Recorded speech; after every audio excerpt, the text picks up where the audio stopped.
Amis de TV Liberté, bonjour. Nous filons tous les quatre au cinéma avec une profusion de films. Mais peu de bons films, il faut quand même être honnête. La saison est riche en moissons, mais elle n'est pas riche en bonnes moissons. Ne nous découragez pas. Vous avez tout de même un bon film, non Wonder Wheel, le dernier Woody Allen. Je pense que c'est un film qu'on a tous vu autour de la table, qui est relativement bon. Je dirais que c'est un bon Woody Allen. On est loin des meilleurs Woody Allen. Nous sommes dans les années 50, à Coney Island. Alors, c'est pas près de New York. Parler un parc d'attractions. Près de New York. C'est effectivement une zone de plage où il y a la plage et des attractions. Et on suit le destin d'un sauveteur, qui est joué par Justin Timberlake. Le destin d'une femme. Oui, d'accord, mais c'est lui le héros, et c'est lui qui prend la parole dès le début du film pour nous expliquer la tragédie qu'il est en train de vivre. Maxime, avec une posture intéressante, c'est que lui, en fait, est un dramaturge à ses heures, enfin, qui est surveillant de plage et dramaturge. Et écrivain. Oui, enfin, écrivain raté pour l'instant, mais dont on devine le germe en lui. Et on sent qu'il cherche le drame chez les autres. Hein. C'est ça qui l'excite, si j'ose dire. Et il va rencontrer une femme, au parcours assez tragique, qui se promène, qui a été une actrice ratée, devenue serveuse, mariée à un ancien alcoolique qui tient le manège, un peu gros. Lui-même, sa fille, qui avait épousé un mafieux, revient, poursuivi bien entendu par des gros bras de malfrats. N'en disons pas plus. Je laisse nos amis aller le voir pour savoir ce qui va se passer. Je ne sais pas si vous l'avez vu aussi, je sais que Frédéric l'a vu. Frédéric, comme moi, tu partages, je pense, un avis relativement mitigé sur le film. Je partage peut-être pas exactement le même avis. Oui, c'est mitigé dans la mesure où ce n'est pas le meilleur film de Woody Allen. Il faut remarquer d'abord que j'aime beaucoup les années 50 aux États-Unis, donc on y a le droit. On y a droit avec les voitures américaines, avec les couleurs américaines de l'époque, etc. Donc ça, avec les femmes élégantes. Les femmes élégantes aussi. Mais avec les couleurs du film, c'est vrai que les couleurs du film et la musique du film sont très années 50 et la musique, on a le droit au jazz, parce qu'il ne faut pas oublier que lui est un fan de jazz, puisque c'est un joueur de jazz clarinettiste. Paraît-il, n'est pas très bon, mais enfin, je l'ai entendu, pour moi, c'est déjà pas mal. Et on a vraiment de la musique de ces années 50-60, c'est très très bien. Ceci étant... C'est un bon film d'ambiance. C'est un bon film d'ambiance. Il faut remarquer aussi que les jeux des acteurs de Bellucci et de Kate sont remarquables. Ils sont très bien tous les deux. C'est un rôle de femme très intéressant aussi. Tragique, hein, on reste. Tragique, on se rattache un peu à Blue Jasmine, hein, dans la catégorie femme tragique. Voilà, femme tragique et en même temps femme forte, et en même temps caractère qui se défend, etc., mais en même temps fragile, et puis qui se laisse, c'est là où on voit la différence entre les hommes et les femmes, malheureusement, sur ce plan-là, c'est qu'il se laisse embobiner par ce bodyguard qui manque de charisme d'ailleurs à l'écran, hein, donc totalement. Il a les muscles, mais il manque de charisme, il n'a pas grand-chose, et en même temps, il faut remarquer que c'est un hommage à ceux qui ont fait du théâtre, parce que lui écrit des pièces, ou veut écrire ou écrit des pièces de théâtre. Donc c'est un hommage au théâtre américain, c'est un hommage aussi au cinéma. Donc c'est un hommage que fait Woody Allen aussi à ces gens-là. Et vous, Louis? Alors moi, je ne l'ai pas vu, mais bon, ce n'est pas par rejet de Woody Allen que j'aime bien par ailleurs. Moi, je voudrais dire que c'est une tragédie. Et il n'y a pas une seule héroïne, il y en a deux. Et deux femmes qui vont, on a l'impression, consciemment vers leur destinée, et qu'elle sait être tragique. En ça, c'est quand même assez costaud. Et qu'elles soutiennent d'ailleurs, parce que c'est pas non plus la femme qui est à 100% victime des hommes. Il faut pas être dans, c'est pas du tout machiste. Elles ont leur responsabilité. Elles ont leur entière responsabilité. Qui suivent leur propre parcours tragique. C'est très pédagogique. On peut le montrer aux jeunes filles. Vous ne suivez pas n'importe qui. Vous ne faites pas d'imbécilité. Le mafia du coin, il est dangereux de le suivre. Et le père est très conscient, qui adore sa fille et qui vraiment était conscient des conneries de sa fille. C'est tout de même... et alors, Kate Winslet joue remarquablement. Elle est très bien maintenant. La petite jeune fille aussi, enfin, petite jeune femme aussi. Mais c'est surtout la fin, moi je suis d'accord avec vous. C'est quand même, je trouve, un film très fort. Oui. Et contrairement à vous, je me suis beaucoup moins ennuyée à celui-là que aux divagations des derniers films où je ne voyais pas très bien où Woody Allen voulait en venir. Là, on a une tragédie, unité pratiquement de lieu et d'action. Qui est presque une tragédie grecque d'ailleurs sur la relation familiale. D'ailleurs, il a fait des tragédies à la grecque, il l'avait fait. Et voilà, donc j'ai trouvé que c'est sinistre. Hein. Et les dialogues. dialogues. Et les parce que les dialogues sont, sont très percutants. Les alors que dialogues sont souvent, ces dialogues sont un petit peu intellectualisés, un peu du blabla, oui, un peu trop riche absolument. ou un petit peu là, trop juif américain, c'est-à-dire introspection sans arrêt. Non, là c'est très fort. Mais c'est pas un de ses meilleurs. Mais ça se voit bien. Il y a de très jolies images, enfin, les scènes de pluie sur la plage, il y a un peu d'humour, comme toujours chez lui. Il y a de l'humour. Il y a des moments où on ne rit pas, mais on sourit. Moi, j'ai trouvé que c'était très fort et encore une fois très pédagogique. Emmenez vos jeunes filles. Et moi, j'ai trouvé la fin très belle. En fait, je trouve que le début est un petit peu lent. La mise en place est un peu La mise en place est un petit peu fastidieuse, mais en fait, la fin, où on voit le personnage de Kate Winslet qui se révèle totalement dans sa grandeur, dans sa folie aussi, est vraiment, pour moi, très bonne. Très bien. C'est un film qui, effectivement, et Bellucci progresse. est bon. Hein. Absolument. Très bien. Très bon. Un autre film qui vient de sortir. Oui, l'apparition. Louis. Tout à fait. J'ai été très mystique cette semaine, donc l'apparition, la prière, bon. En tout cas, l'apparition, j'y allais, après la bande-annonce, qui m'avait plutôt intéressé. C'est un bon film. Donc c'est l'histoire. Alors l'histoire est celle d'une supposée apparition, un lieu apparitionnaire, où la Sainte Vierge serait apparue à une jeune fille. Très jeune. Très jeune, oui, voilà, 14-15 ans, je crois. Et cette jeune fille... Mais pourquoi employez-vous le conditionnel ? Parce que de toute manière, l'objet du film est une enquête canonique dirigée par, commandée par donc le Vatican, avec un journaliste plus habitué aux scènes de guerre. Tout à fait, qui sort d'ailleurs. Le film commence sur ce débouché d'une scène de guerre. Le journaliste en question, donc joué par Vincent Lindon, qui est plutôt bon d'ailleurs dans le film, et vient de perdre l'un de ses amis reporter, donc il va, pour essayer en gros de prendre un peu de recul par rapport à son travail, va essayer on va être en charge de cette enquête. Il va composer de plusieurs personnes, toutes relativement, excepté la psychiatre d'ailleurs, c'est l'intérêt de l'équipe est de voir que ceux qui sont les plus pessimistes, les plus dubitatifs sont finalement les gens qui proclament ou revendiquent leur foi face à cette apparition. Et donc, le journaliste mène une enquête et en fait, je ne veux rien dévoiler parce que l'enquête va se révéler beaucoup plus pragmatique que spirituelle.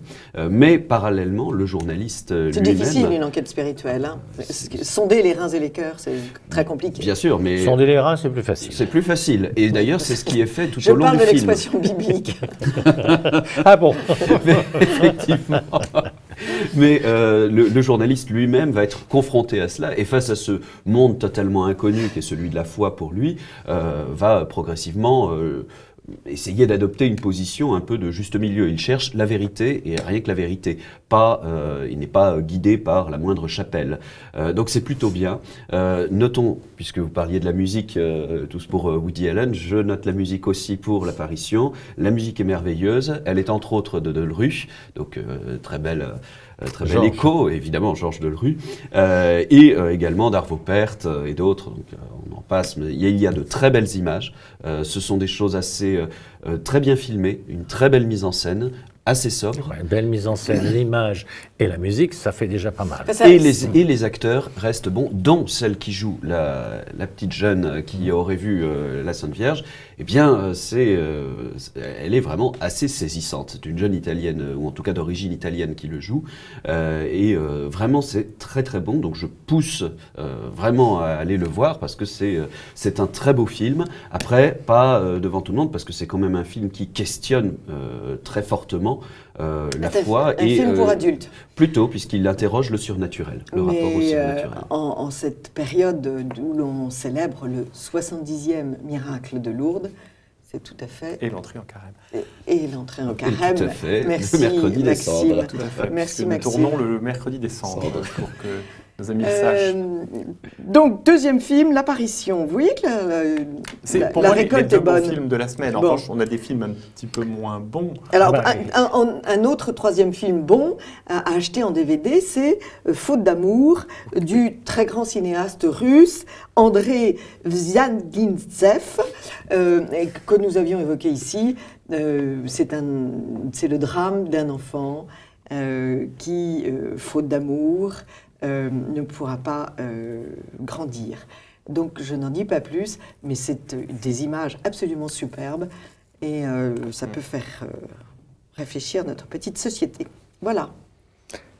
Alors moi je voulais parler d'un film dont on dit beaucoup de bien, Oui. puisque tout le monde en parle, c'est Jusqu'à la garde. Oui, Film extraordinaire, puisque tout le monde en dit du bien, oui, de monsieur Xavier Legrand. oui.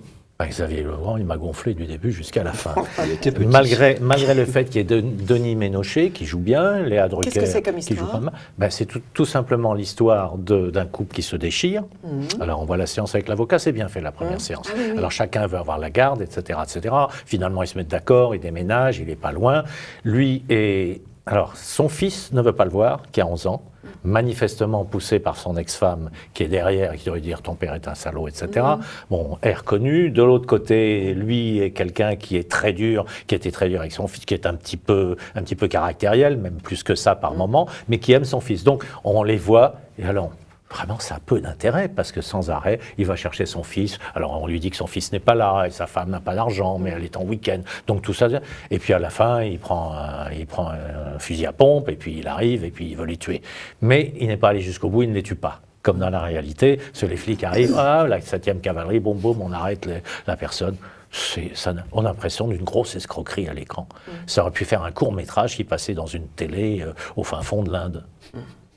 Oui, c'est Bien, c'est vrai que le sujet ne me tente pas outre mesure. Merci un autre Frédéric. sujet sur lequel, avec Frédéric, nous avons été assez dépités, c'est le fameux 15 heures. Dépité est un terme 27. gentil. L'histoire du pour Paris, Thalys. c'est un film, voilà, du fameux, d'après l'histoire vraie du militaire américain qui a réussi à désarmer le terroriste dans le Thalys. Ils étaient plusieurs. ils étaient plusieurs, absolument. 3 permissionnaires. C'est un film de Clint Eastwood. Moi, je dois dire que j'aime bien en général les films de Clint Eastwood. Tous, donc, nous aimons. Et Plouf. Voilà, je ne sais pas si tu veux J'aime préciser, d'autant Frédéric, plus Clint Eastwood Plouf. que je serai d'autant plus sévère avec lui. C'est une daube du début jusqu'à la fin. C'est absolument scandaleux de faire un film pareil. Il ne sait pas quoi dire dans son film. C'est-à-dire que, Il n'y a pas matière à dialogue. Non, mais il y a des flashbacks. Alors tout d'un coup, on voit déjà, première scène, vous voyez les deux parents, les deux mères qui sont là et qui disent « Ah, mon fils, etc. » à l'école, on s'en fout royalement. Et alors, on a toute une petite tranche des... Vous n'êtes pas sensible aux flashbacks, à l'enfance des personnages. C'est pas ça le sujet. Donc on s'en fiche royalement. Donc, et les enfants sont là, alors ça n'a aucun intérêt.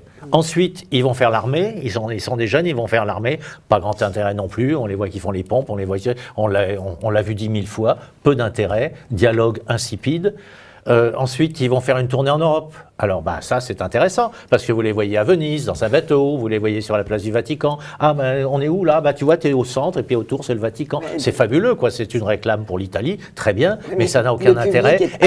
Et de temps en temps, oui, ça veut tout dire. Et de temps en temps, vous avez un flashback où on voit dans le train quelqu'un qui court, hop, ça dure 10 secondes, puis ça s'arrête. Est-ce que ce n'a pas une vertu C'est innommable. Une vertu Aucune morale vertu. de pousser les gens à l'engagement? Aucune vertu morale. Quand vous voyez un type Pour moi, il est avec passé à côté de son sujet, c'est-à-dire Totalement, que son sujet aurait pu être en fait une approche presque minute par minute ou quart d'heure par quart d'heure. Comme ça a déjà été fait dans des tas de films, absolument. Ou alors d'adopter le système assez classique finalement de tous les grands films d'action américains.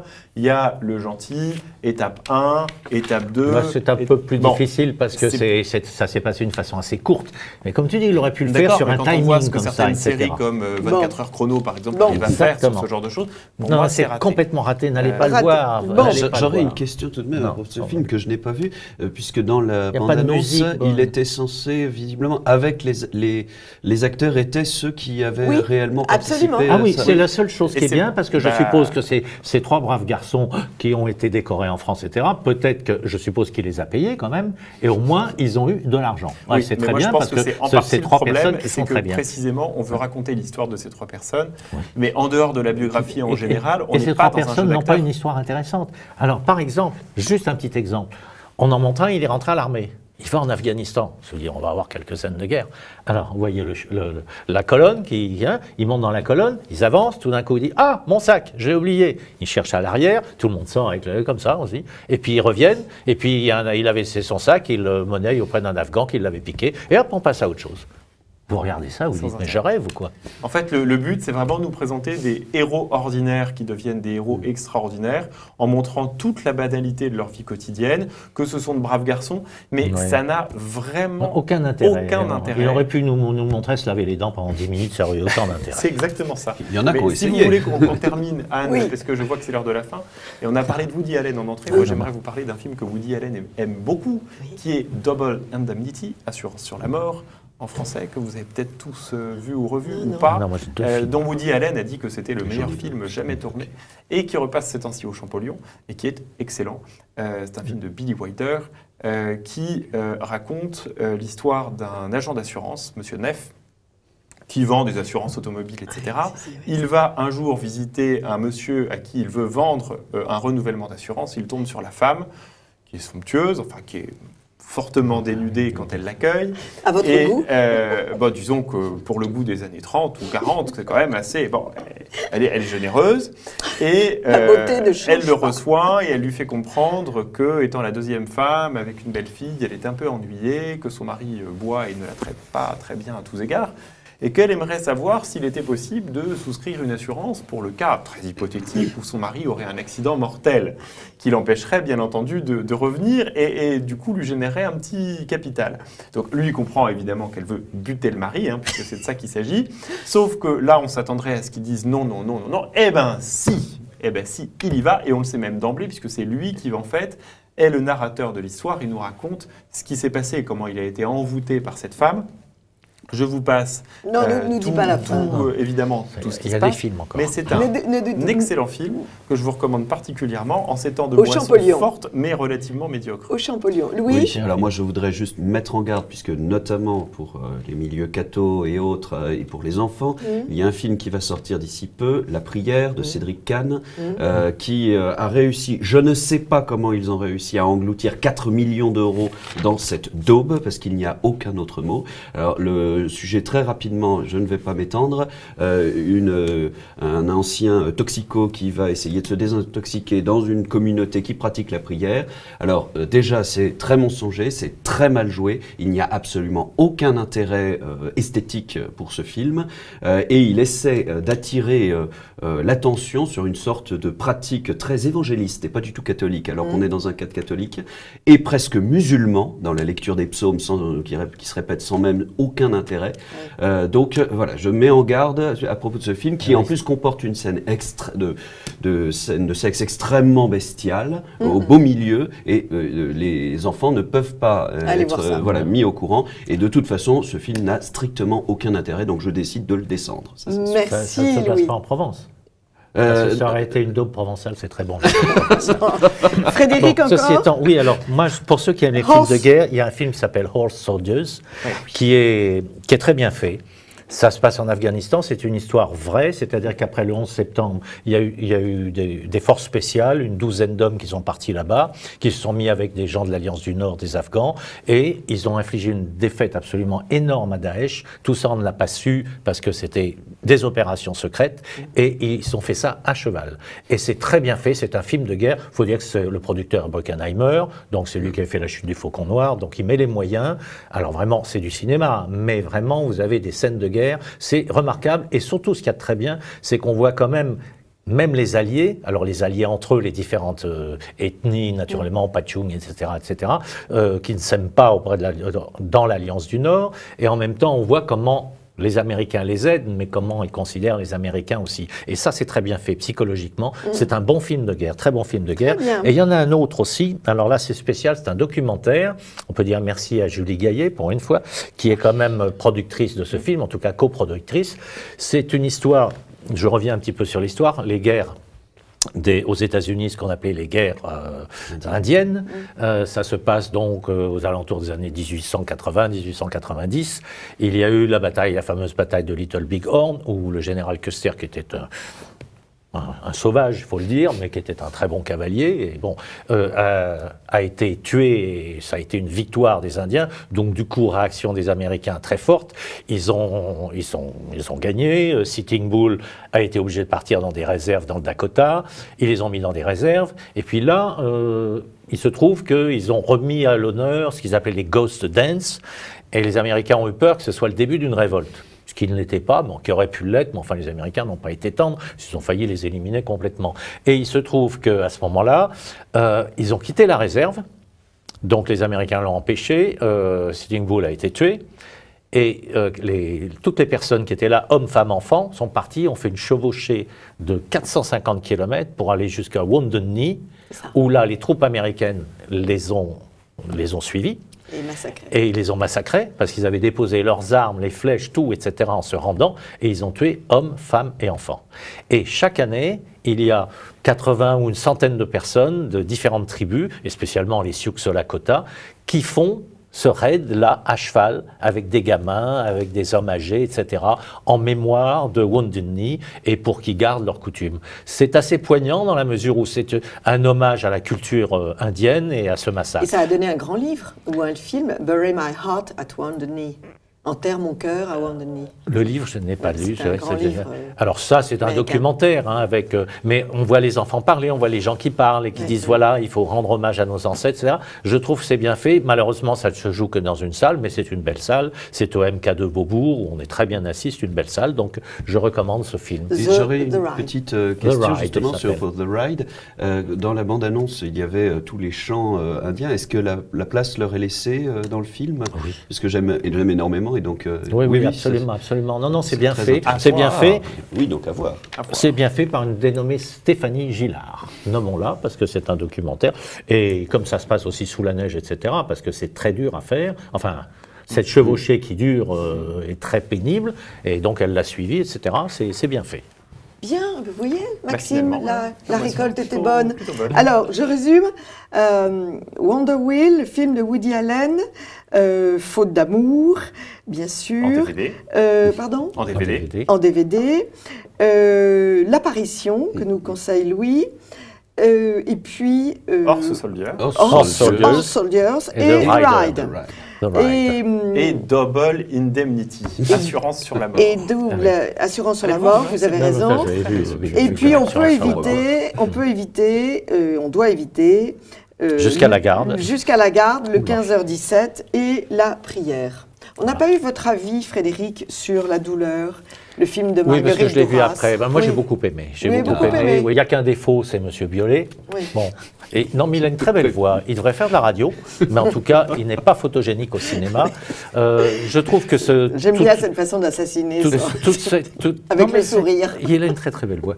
Et le film est intéressant parce que c'est vraiment, bon, on connaît l'histoire, vous en avez parlé.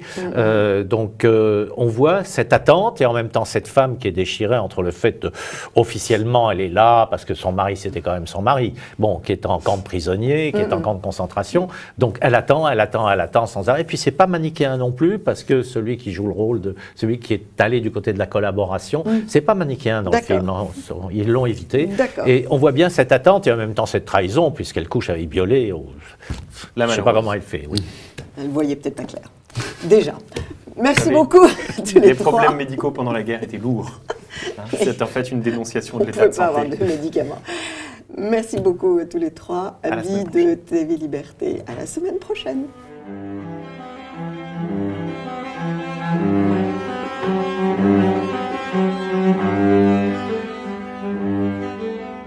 Amis de TV Liberté, bonjour. Nous avons la joie de recevoir pour cette rubrique L'art en beauté, à cheval sur la rubrique patrimoine, je dois bien le dire. Bonjour Isabelle Chapska. Bonjour.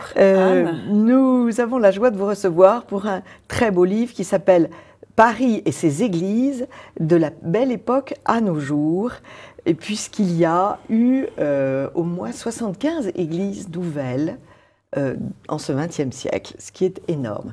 Je rappelle aux téléspectateurs que vous êtes venus dans cette émission déjà pour nous inviter à visiter la chapelle Saint-Yves avec ses fresques merveilleuses de Georges Desvallières, et que vous nous avez offert aussi un très très beau livre sur toutes les représentations artistiques de Marie-Madeleine, depuis l'origine des temps jusqu'à l'époque actuelle. Et là, vous nous offrez ce regard dans un très beau livre, avec des reproductions magnifiques et un texte explicatif très très bien fait qui m'a fait comprendre beaucoup de choses sur ces constructions d'églises. Comment est-ce que vous êtes venue à cette étude, Isabelle? Ça a été une invitation de l'éditeur, oui. Guillaume Grand-Georges, qui est le responsable des éditions Picard. Vous faites bien de le dire, je ne l'avais pas cité. Voilà, c'est un homme formidable qui depuis 7 ans s'occupe des éditions Picard et qui a lancé il y a 3-4 ans avec Mathieu Lours une collection qui a l'ambition de présenter toutes les églises construites à Paris depuis l'origine. Depuis l'origine. Depuis l'origine. Beaucoup d'églises ont été démolies. Oui. Et cette collection fait acte de ces démolitions qui raconte un peu toute l'histoire de Paris. Alors c'est en 4 volumes. Le premier volume est paru l'an dernier sur le XVIIe et XVIIIe siècle. Oui. Et puis ce second volume qui est en fait la fin de l'histoire, oui, puisque c'est le XXe siècle. Et puis après, il y aura... Et après ça, il y aura le Moyen-Âge et le XIXe siècle. Oh, voilà. Très, donc très c'est un projet très ambitieux et en même temps passionnant pour tous les amoureux de Paris et puis pour tous ceux qui s'intéressent à l'histoire de l'art et au patrimoine en général. Absolument, absolument. Alors, on voit dans toutes ces églises, des églises qui sont très réussies, qui gardent l'idée d'élévation vers le ciel, qui ne sont plus néo-gothiques, et encore qu'il y en a certaines qui restent néo-gothiques. Ah oui, c'est-à-dire que le XXe siècle, c'est très long. Il y a quand même au moins 5 périodes qui ne se ressemblent pas. Oui. Donc il faudrait reprendre chacune des périodes. Faites-nous un petit rappel des périodes. Alors bon, pour dire vite, le début du XXe siècle, c'est la suite, l'héritage du XIXe siècle, avec effectivement le néo-gothique, le néo-roman, enfin toutes les époques néo qu'on a remises. Néo, c'est-à-dire, il faut rappeler, parce que moi je l'ai découvert il n'y a pas très longtemps, néo, ça signifie en fait une imitation du gothique. On renouvelle. On renouvelle, mais on s'inspire. Voilà, on s'inspire du gothique. Voilà. Et vous voyez, par exemple, une église comme Notre-Dame du Travail, qui a été construite en 1900, pour dire vite, elle est en fonte, en métal, comme la Tour Eiffel. Hein. Elle est quand même, d'une certaine manière, néo-gothique. Oui. C'est-à-dire qu'elle s'inspire de la hauteur, de la légèreté de ces églises médiévales qui étaient... mais alors, on a aussi, alors un peu plus tard, aimé aussi beaucoup le néo-roman, alors avec des églises avec des arcs plus arrondis, quelque chose de plus intime, de peut-être plus doux. Et puis, progressivement, alors surtout après la guerre, il y a une rupture avec cet héritage. Ça a été, la guerre a été un traumatisme terrifiant pour toute la génération de nos parents. Et après la guerre, on a envisagé les choses différemment. Mais ça n'était pas uniquement au niveau des églises, c'est la société en général. L'art, l'architecture se sont renouvelés. On a récupéré, parce que ça était déjà dans la première moitié du siècle, on a fait un grand usage du béton. Mais à l'époque, au début, le béton servait simplement à construire moins cher des choses comme avant, ou en s'inspirant d'avant, donc en partie du roman. Et à partir d'après la guerre, on a à ce moment-là trouvé ces moyens constructifs ont été mis au crédit de nouvelles architectures, avec en particulier quelque chose qui est très important, qui est l'absence de piliers ou de soutien, et donc avec de grandes halles.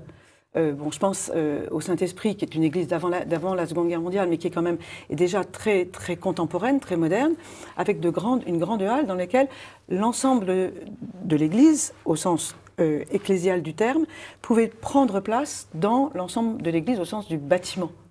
Donc là, il y a une sorte de renouvellement de l'intelligence de ce que c'est qu'une église après la Deuxième Guerre mondiale, qui avait déjà été mis en germe dans la première moitié du XXe siècle.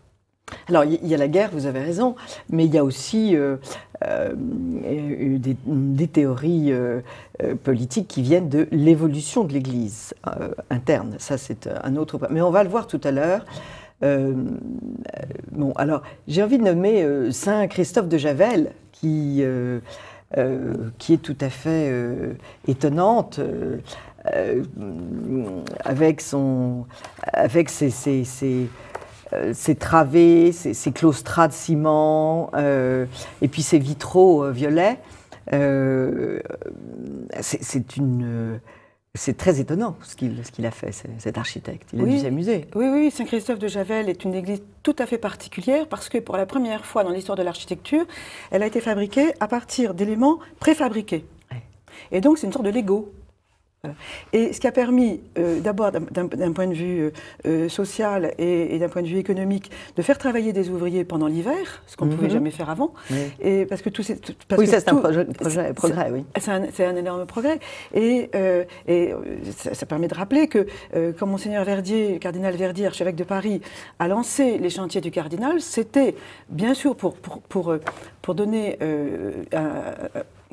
pour faire construire des églises dans tout Paris parce qu'il en manquait cruellement, mais aussi pour donner du travail aux ouvriers qui étaient complètement qui étaient miséreux à l'époque à cause de la crise de 29 qui battait son plein à ce moment-là. Oui, alors pour revenir à Saint-Christophe de Javel, c'est effectivement une très belle et très grande église.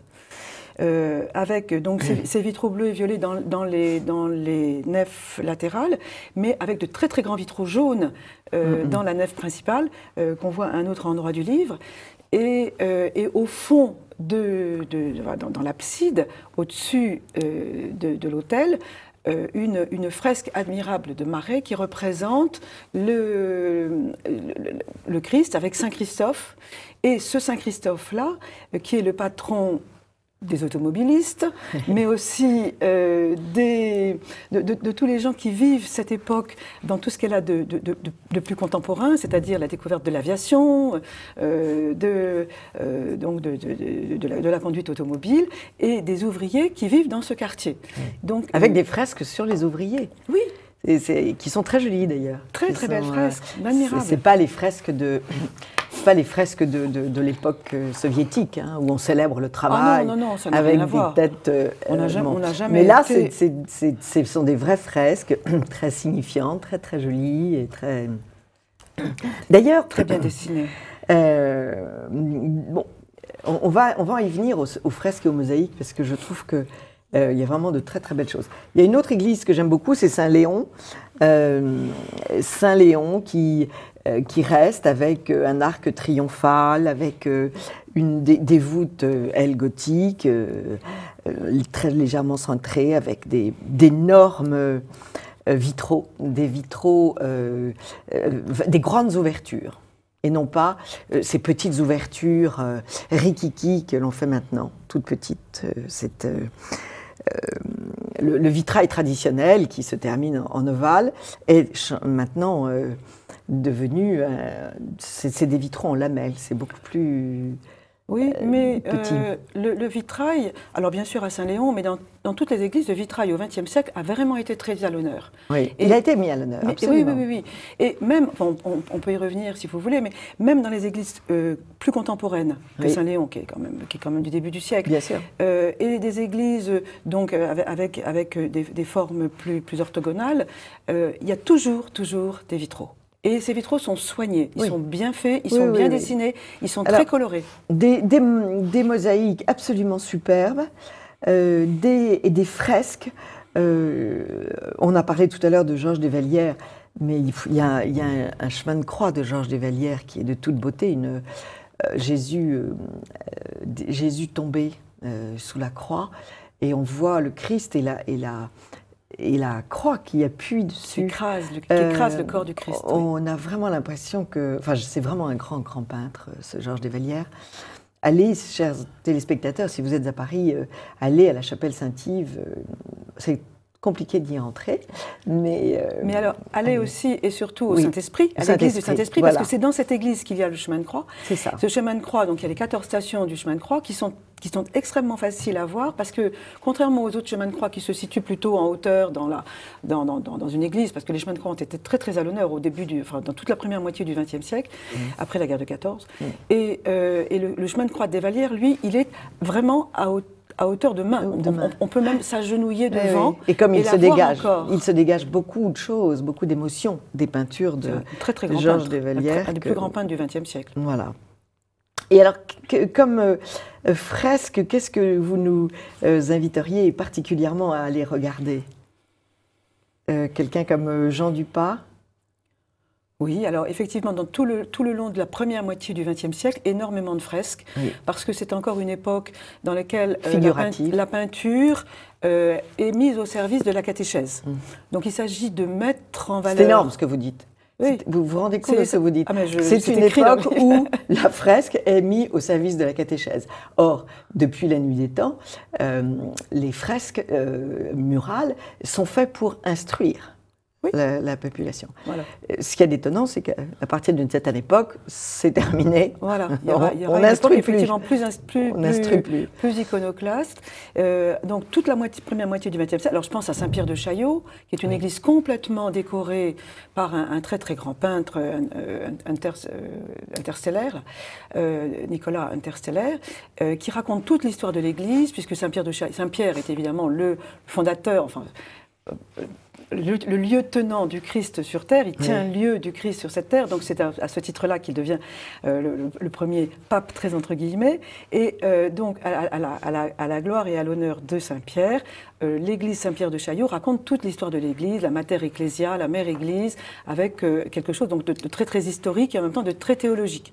Il y a aussi cette magnifique église que j'aime énormément, qui est moins connue que Saint-Pierre de Chaillot, parce qu'elle est dans un quartier plus populaire, qui est Saint-Jean-Bosco, donc à l'intention d'enfants des quartiers populaires, construite par les Salésiens, par le père Siméoni en particulier, qui raconte alors non seulement l'histoire de Saint-Jean-Bosco et de la manière dont l'Église, à tous les âges, et en particulier l'époque moderne, a pris en charge l'éducation des enfants, leur éducation intellectuelle, scientifique, et aussi leur éducation religieuse, spirituelle, et qui, à l'occasion, dans cette église, on déploie toutes les litanies de la Vierge, toute la vie du Christ, la vie de la Vierge, quelque chose d'absolument magnifique, et c'est admirablement décoré. C'est un livre mosaïques, mural. Oui. Des mosaïques, des fresques, parce qu'il faut là citer absolument le travail colossal des frères Moméjean, des ateliers Moméjean entre les deux guerres, qu'on découvre aujourd'hui, qui ont fait dans la France entière et en particulier dans Paris un travail absolument magnifique. Oui. Alors, après ce survol de certains nombres d'églises, j'ai envie de dire à l'ancienne et traditionnelle, vous nous montrez un certain nombre d'autres constructions beaucoup plus contemporaines qui sont dues à, et on le lit dans votre préface qui est très brillante, qui sont dues à une nouvelle théorie dans l'Église. La présence chrétienne doit être affirmée en toute humilité, d'une visibilité excluant tout triomphalisme. Alors, c'est extrêmement intéressante, c'est très intéressant comme réflexion parce que j'ai envie de vous poser la question, est-ce que la construction des églises romanes, est-ce que la construction des églises gothiques, qui ont tout de même réuni les gens, qui ont appelé les gens qui ont été, est-ce que il y avait dans la tête des gens qui ont commandité ces églises et ces cathédrales l'idée qu'il fallait que la présence chrétienne soit affirmée en toute humilité? J'avoue que je reconnais la justesse de votre propos, c'est exactement ça, vous décrivez parfaitement la situation, mais est-ce que on doit être humble quand on célèbre le Christ? Je suis choquée, parce que ce n'est pas les hommes qui se vantaient.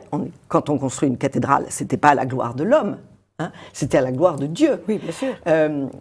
Il y avait une expression en latin qui signifiait ad majorem gloriam Dei, pour la plus grande gloire de Dieu. Tout était fait pour la plus grande gloire de Dieu. Il n'y avait pas assez d'argent dépensé pour la plus grande gloire de Dieu. Les congrégations sont pauvres, mais les églises et les cathédrales sont belles. C'est là où je suis étonnée, d'autant plus que ça donne des églises qu'on appelle enfouies dans le tissu urbain. Alors expliquez-nous cela, Isabelle Rano-Chabska. Moi, j'ai compris que c'était un phénomène historique. Oui. D'abord, pendant la guerre, dans les camps de concentration, dans les camps de prisonniers, les chrétiens, qui ont eu un rôle extrêmement important pour il faut lire les témoignages de Jean Guiton et de gens comme ça, ont réussi à vivre leur foi dans des conditions extrêmes.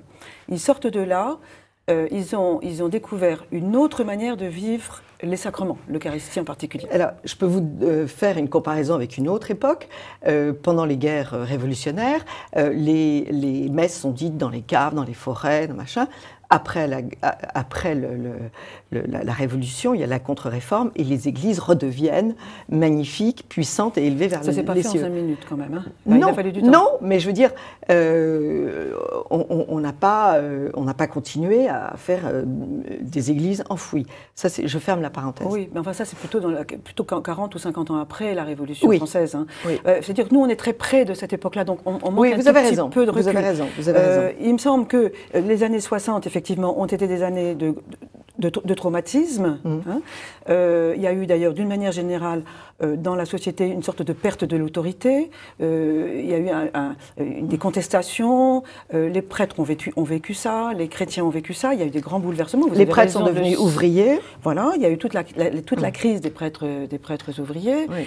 Et cela s'est traduit par effectivement la mise en valeur d'une qualité qui est quand même assez christique, puisque le Christ nous dit « je suis doux et humble de cœur ». Donc ce n'est pas non plus complètement en dehors de l'Évangile. Donc il y a une autre lecture de l'Évangile, et il y a les prêtres ouvriers, il y a des groupes chrétiens qui se réunissent dans des quartiers très, très, très déchristianisés. Il faut voir France... terre de mission, c'est 1943, Gaudin et... Bon.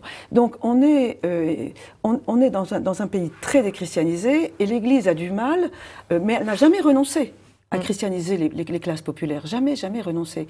Mais elle s'est dit que c'est dans son ADN depuis que l'Église est Église. Absolument d'accord. Mais enfin, il y a quand même beaucoup de pays dans lesquels, je parle de l'Afrique du Nord, je parle de la Corée, etc. Il y a beaucoup de pays dans lesquels l'Église a totalement disparu au cours des siècles. Hein. Bon, ça pourrait disparaître. L'Église, elle peut disparaître. C'est parce que les persécutions dans ces pays sont très été dramatiques. Et alors là, sa stratégie, si vous voulez. Alors, peut-être elle s'avérera positive, peut-être elle s'avérera négative. Sa stratégie, c'est de dire on est le levain enfoui dans la pâte, et c'est à partir de cette pâte-là, à partir de la pâte humaine, on va célébrer l'Eucharistie, on va célébrer les sacrements dans des petits groupes, et ces petits groupes vont progressivement se laisser habiter par l'Esprit, et de fait, d'une certaine manière, ils n'ont pas eu tort, puisque dans les années 80-90, en particulier avec Monseigneur Lustiger, l'Église a commencé à remontrer un petit peu le bout de son nez. Hein. Alors, il n'y a pas eu de très très grandes églises, mais il y a quand même eu des églises qui montrent leur visage, avec Saint François de Molitor, avec d'autres églises qui sont là vraiment présentes, Moi, ce qui me frappe, qui n'ont plus honte, si vous voulez, d'exister. Ce qui me frappe, si vous voulez, c'est le bas de plafond. C'est l'église qui ressemble à la salle de conférence, à voir la cantine de la grosse société et voir le garage, hein, parce qu'il y a quand même des églises garages. Vous avez raison, ça a existé. Comme on dit, ça a eu. Une église bas de plafond, ma prière ne peut pas monter. Ça a existé. C'est une faiblesse de ma part. Mais...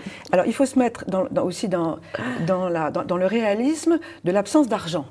Oui. Ce sont des milieux qui sont très populaires et dans lesquels on n'a pas d'argent. Oui. Si on avait de l'argent, on construirait plus grand, on construirait mieux.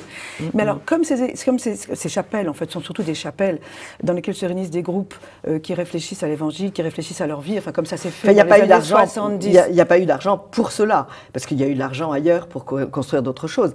Oui, mais ça, c'était... Attention, parce que depuis 1905, ce sont les chrétiens qui construisent leurs églises. Oui. S'ils voulaient se construire des belles grandes églises, il fallait qu'ils donnent beaucoup d'argent. Mais ça a toujours été les chrétiens. Ce sont les chrétiens qui ont construit les cathédrales. Absolument. Strasbourg a été construit par les chrétiens, et elle est rénovée, réparée par les chrétiens, par le fonds Notre-Dame, la fondation Notre-Dame. Mais enfin, depuis 1905, il n'y a plus d'argent public. Non. Bon, ça veut dire qu'il faut sortir ça de son porte-monnaie. Bon. Et quand les gens sont pauvres, forcément, ils n'ont pas trop d'argent. C'est-à-dire qu'on ne peut pas acheter à la fois... Je voudrais quand même vous dire que ces églises que vous appelez à juste titre base de plafond, bon, elles ont joué leur rôle pendant un temps. C'est-à-dire qu'elles ont joué leur rôle un peu de catacombe. Voilà. Et puis, après ça, les choses ont évolué. D'abord, comme on dit, les chrétiens ont peut-être un peu, ils ont peut-être un peu changé de point de vue. Ils ont cherché à rechristianiser, à remontrer qu'ils n'avaient pas peur, qu'ils n'avaient pas honte, que l'évangile devait être annoncé sur les places. Et les fameuses églises bases de plafond, comme elles étaient très mal construites, elles ont fini par disparaître. Il n'y en a pratiquement plus maintenant. Et puis vous dites très très très justement que la nouvelle liturgie a entraîné des nouveautés architecturales. Et ça c'est très très juste. Les autels grandioses au fond de l'église ont été désaffectés et on a installé le cube à la croisée des transepts. Du transept au milieu. Alors, quelquefois, ce sont de très jolis hôtels, comme à Saint-Pierre-de-Montmartre, de Caplin, je crois, oui. qui a repris... Non, d'un autre, oui. Oui. Froidevaux. Pierre Froidevaux. Dans le cube, le sculpteur a mis un rappel des vitraux qui sont derrière, qui sont eux très anciens. Et donc il y a une harmonie.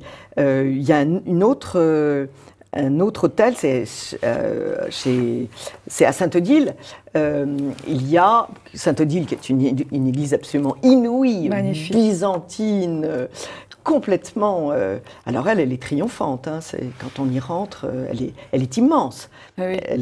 D'ailleurs, il y a des départs de pèlerinage qui s'y font.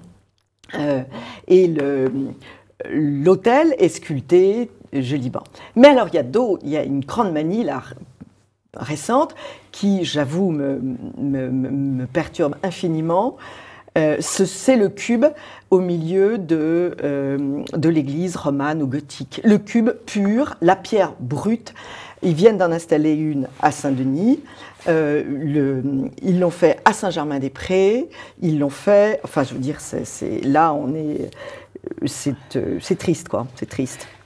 Parce qu'il y a cette opposition, encore une fois, la fracture entre le monde ancien, le monde roman, le monde gothique, et puis ces cubes qui s'installent là. Alors, à Saint-Germain-des-Prés, l'hôtel n'était pas gothique. Hein, non, bien sûr que non. Parce que chaque époque a ajouté. Bien sûr. Le 19e a mis énormément de choses. Nous, ça nous paraissait faire partie du décor. Oui, mais il y a eu des époques où, si vous voulez, bien sûr, il y a toujours eu des renouvellements et des ajouts, mais il y a eu des époques où ce n'était pas la fracture pure et dure, si vous voulez. C'était pas je suis moderne, je suis comme ça, et le reste est du passé. En réalité, je fais table rase, parce que c'est un peu ça. Alors, c'est pas tout à fait ça, parce que les artistes modernes qui interviennent aujourd'hui dans des églises anciennes, ils ont été très, très marqués par la redécouverte des premières époques chrétiennes.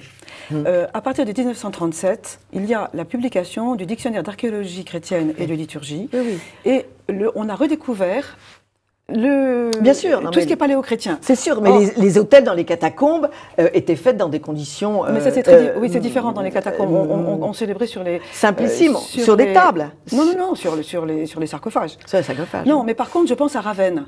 Quand vous regardez et d'ailleurs, Ravenne, beaucoup d'hôtels sont faits sur des sarcophages, encore aujourd'hui. À cause des catacombes. Mais quand vous regardez Ravenne, qui est quand même l'exemple même de la belle liturgie, vous avez un hôtel qui est carré, qui est petit, qui est bien happé, qui est très, très... Et vous avez autour, l'hôtel en question, c'est une mosaïque, hein, c'est une représentation du IVe siècle de ce qui devait se passer en dessous.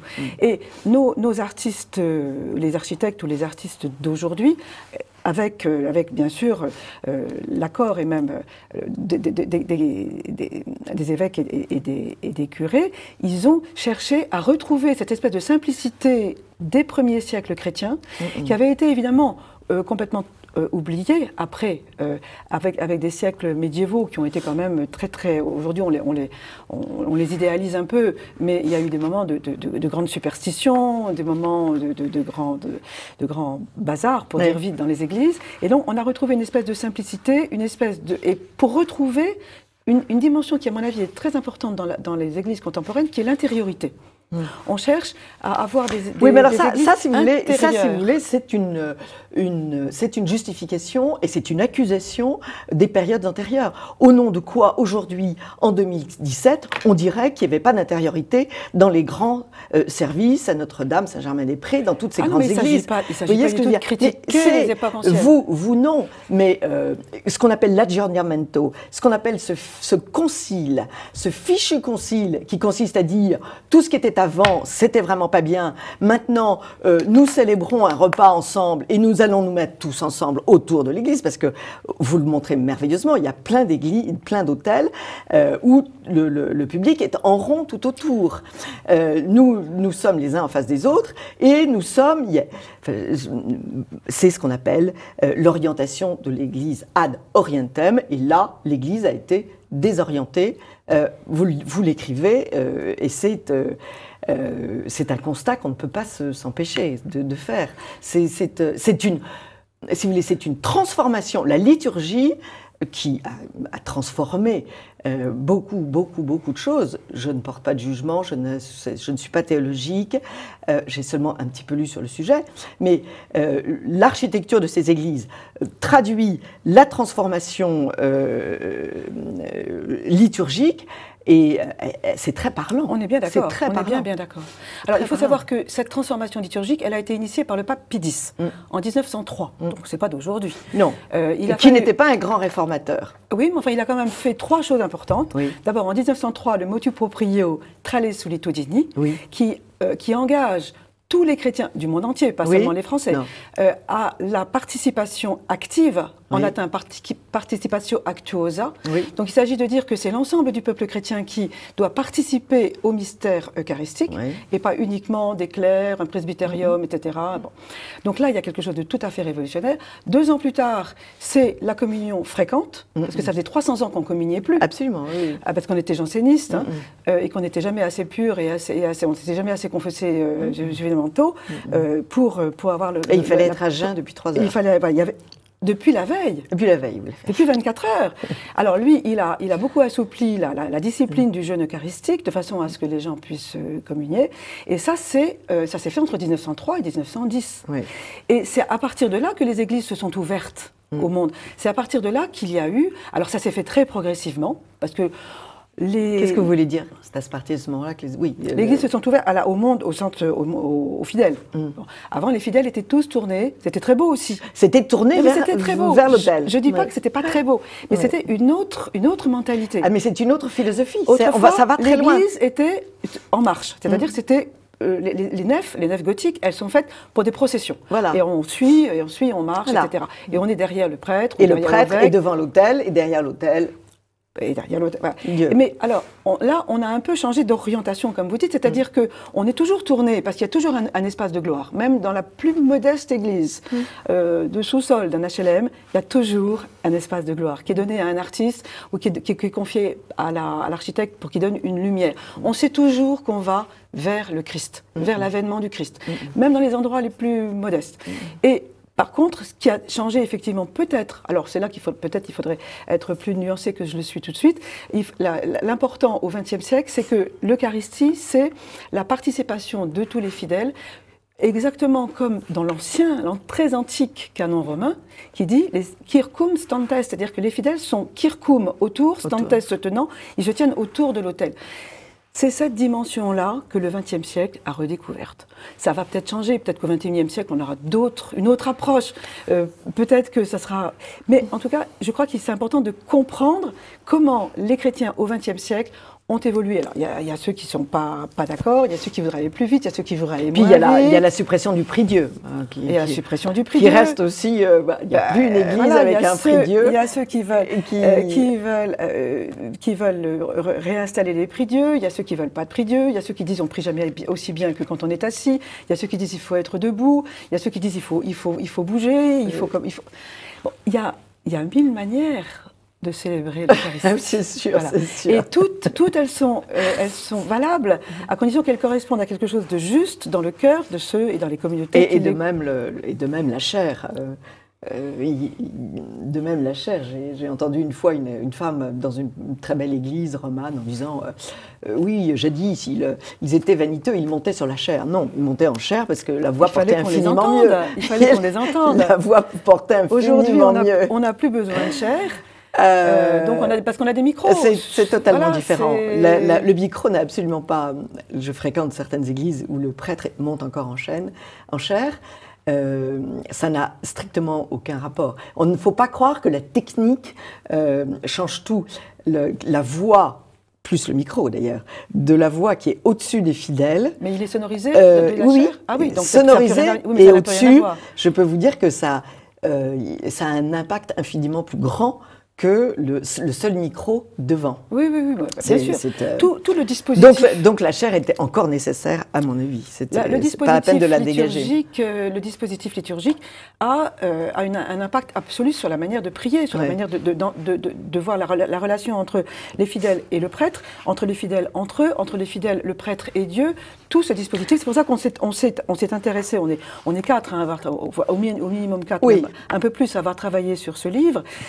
On s'est beaucoup intéressé à cette évolution de la liturgie et comment les églises en dur, donc les églises bâtiments, avec leurs décors extraordinaires, avec leurs vitraux, avec le travail sur la lumière, ont réussi, ont cherché en tout cas, et ont plus souvent réussi, à aider les chrétiens à prier et à se faire, à entrer dans le mystère eucharistique, dans le mystère de la mort et de la résurrection du Christ. Parce que finalement, il n'y a rien de plus important. C'est la seule chose importante. Ce livre est magnifique. Paris et ses églises de la belle époque à nos jours. C'est aux éditions Picard, avec beaucoup de collaborateurs que je ne peux pas citer tous. En tout cas, une collection dirigée par Mathieu Lours. Et ça donne des envies d'aller visiter toutes ces églises en semaine, puisque c'est le moment où on peut les visiter, ou y aller le dimanche pour les messes. Alors vous y trouverez de très très belles photographies, très belles des photos admirables, et beaucoup d'églises, si on ne les aime pas, les églises du XXe siècle, c'est parce que souvent elles sont mal éclairées. Quand on y va en semaine, on n'a pas de lumière, et là elles sont admirablement éclairées. Oui, voilà. Et puis on a l'orgue. Il y a aussi une présentation des orgues des églises parisiennes du XXe siècle. On a de très très belles introductions d'Antoine Lebas. Vous ne parlez pas du tout des confessionnaux, mais ça c'est une chose qui a vraiment qui a été dégagée complètement. C'est vrai que on n'avait malheureusement pas assez de place. On a quand même parlé des baptistères. Il y a tellement de choses qui ont été dégagées des églises qu'il aurait fallu faire un livre. C'est-à-dire, l'époque tridentine a été très très riche en nouveau mobilier. Et puis après, les choses... Ça reviendra, voilà. Il y a des mouvements de balancier dans l'histoire. Ça reviendra, Dieu vous entende, chère Isabelle. De même qu'on aura peut-être à nouveau des prix Dieu. J'aime beaucoup discuter avec vous. Merci beaucoup, en tout cas, pour ce très beau livre. Paris et ses églises de la belle époque à nos jours, édition Picard. Et je rappelle votre livre sur les tableaux représentant Marie-Madeleine, chez quel éditeur? Au Cerf, aux éditions du Cerf. Aux éditions du Cerf. Et puis, allez voir cette belle chapelle Saint-Yves. Allez voir toutes ces églises, il y en a 75. Il y a 75 notices. Oui, mais je parlais de Georges Desvallières. Alors Desvallières, il faut effectivement aller voir Desvallières. Voilà, vous avez de quoi occuper tous vos week-ends jusqu'à l'été, chers amis, y compris l'été. Merci beaucoup, Isabelle Renaud-Chapska.